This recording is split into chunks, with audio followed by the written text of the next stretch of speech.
Prince Andrew had raised a number of defenses, including most prominently that the settlement agreement between Mr. Epstein on the one hand and Ms. Giuffre on the other back in 2009 precluded the lawsuit that she has recently brought in federal district court. In other words, he claimed that he was a third-party beneficiary of that agreement based on some language in the settlement agreement from 2009 that purported to release certain, quote unquote, other potential defendants.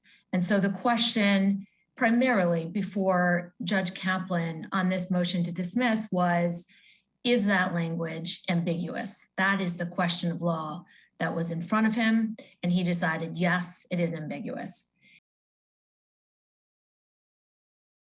Another question in front of Judge Kaplan for the purposes of this motion to dismiss was the constitutionality of the New York Child Victims Act, which reopens for a limited period of time the statute of limitations for victims of child sexual abuse. And he also found very handily with respect to that argument that there was no issue of constitutional magnitude, and that in fact the legislature had every right and reason to open up the statute of limitations, and that that was not a defense for Prince Andrew in this case.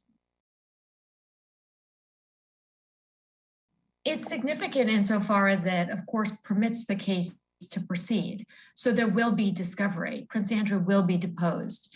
Other witnesses, including third parties, will be deposed. Documents will be produced. So a record will be created above and apart from the record that was created in the Maxwell case and in multiple other civil lawsuits.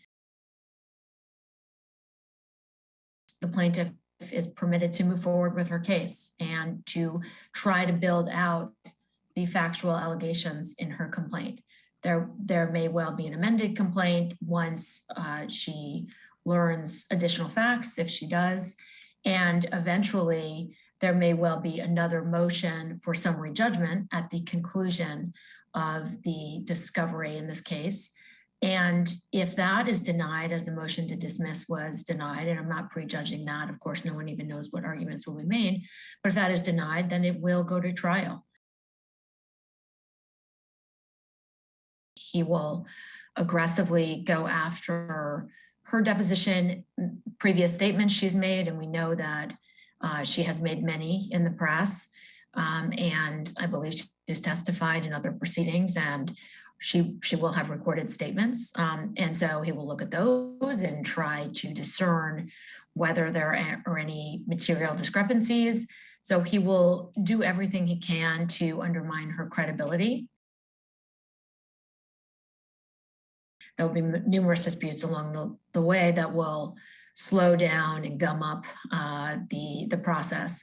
But eventually it will conclude unless there is some disposition, unless there's a negotiated settlement agreement between the parties. That often happens.